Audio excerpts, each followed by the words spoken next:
Siguran sam da Explorer neće nikome nedostajati, osim što će ostati vječiti mim.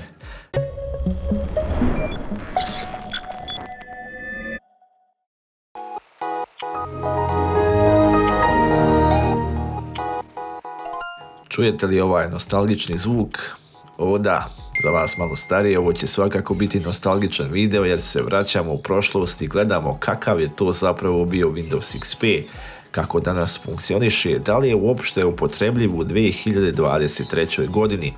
Mi ovakav serijal videa smo već imali gdje smo na sličan način pominjali Windows XP, ali eto mislim da je čak neko od vas u prethodnim videima, tačnije u komentarima, dao prijedlog da to ponovo uradimo.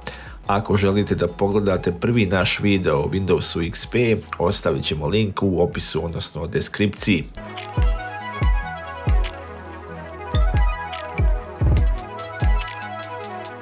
A sada ćemo se malo podsjetiti nekih osnova i definicija o XP-u. Windows XP je jedan od najpopularnijih operativnih sistema ikada i mnogi korisnici i dan danas ga koriste iako je izdan prije više od 20 godina. Ovdje ćemo odmah na početku reći da li Windows XP može i dalje da se koristi kao primarni operativni sistem. Odgovor na ovo pitanje je malo složeniji, ali u kratkom odgovoru može, ali se toplo ne preporučuje. Windows XP je bio izuzetno popularan operativni sistem koji je osvojio srca mnogih korisnika zbog svoje jednostavnosti i pouzdanosti. Međutim, ovo je operativni sistem koji je stariji od 2 decenije i koji se više ne podržava od strane Microsofta. To znači da nemate više zvaničnih bezbjednosnih ažuriranja i ranjivi ste na različite bezbjednosne prijetnje i viruse koji mogu ugroziti podatke i vaše informacije. Osim toga, postoje druge stvari koje treba uzeti u obzir. Sa novim aplikacijama i softverom koji zahtijevaju više resursa, Windows XP neće biti u stanju da se nosi sa tim novim zahtjevima.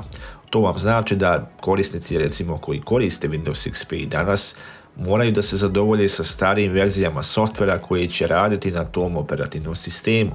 Tako je slučaj i ovdje gdje ste vidjeli kako pokušavam da koristim Internet Explorer koji više ne samo da je otišao u istoriju, nego ne postoji ni u novim izdanjima na novim Windowsima. Edge je zvanično novi Microsoftov takmac, a siguran sam da Explorer neće nikome nedostajati osim što će ostati vječiti mim. Ja ovdje koristim Operu koja i dalje nudi neki vid podrške za Windows XP. Međutim, i ovo vam je stara verzija, tačnije mislim verzija 36 na XP-u koja ne dobija nove funkcije i bezbjednosne zakrpe. Većina sajtova i dalje radi na ovom izdanju, iako vidite da se YouTube poprilično muči sa učitavanjem. Imate tu još opcija poput recimo starijih verzija Google Chroma ili Firefoxa, ali jasna vam je suština i ove verzije će vjerovatno jako skoro prestati sa podrškom za većinu sajtova, te će polako, ali sigurno XP krenuti stopama Explorera, iako tehnički to je već krenuo odavno.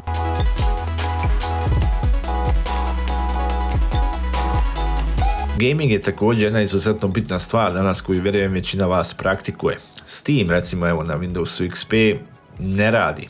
Sad da li postoji neka zaobilaznica za ovo? Vjerovatno da, ali nećemo se sada baviti s tim. Bitno je napomenuti tu hardversku kompatibilnost koju smo već na početku ovog videa i spominjali. Većina novih računara i laptopova kao i samog softvera, odnosno igara, nije dizajnirana za rad sa Windows XP-om, a i zašto bi bila?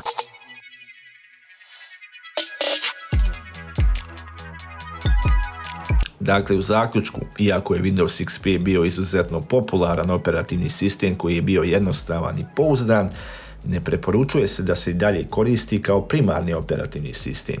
Bezbjednosni rizici i nedostatak podrške ga čini nesigurnim, dok se i dalje razvijaju novi softveri i aplikacije koji neće raditi dobro na Windows XP-u.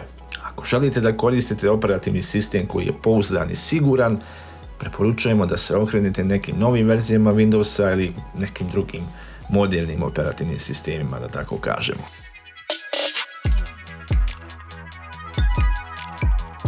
Vama svakako hvala na gledanju ovog videa, udarite like na njega ako vam se svidio, to nam jako puno znači. Pretplatite se na kanal ako već niste, a mi se uskoro i čujemo i vidimo sa nekim novim stvarima.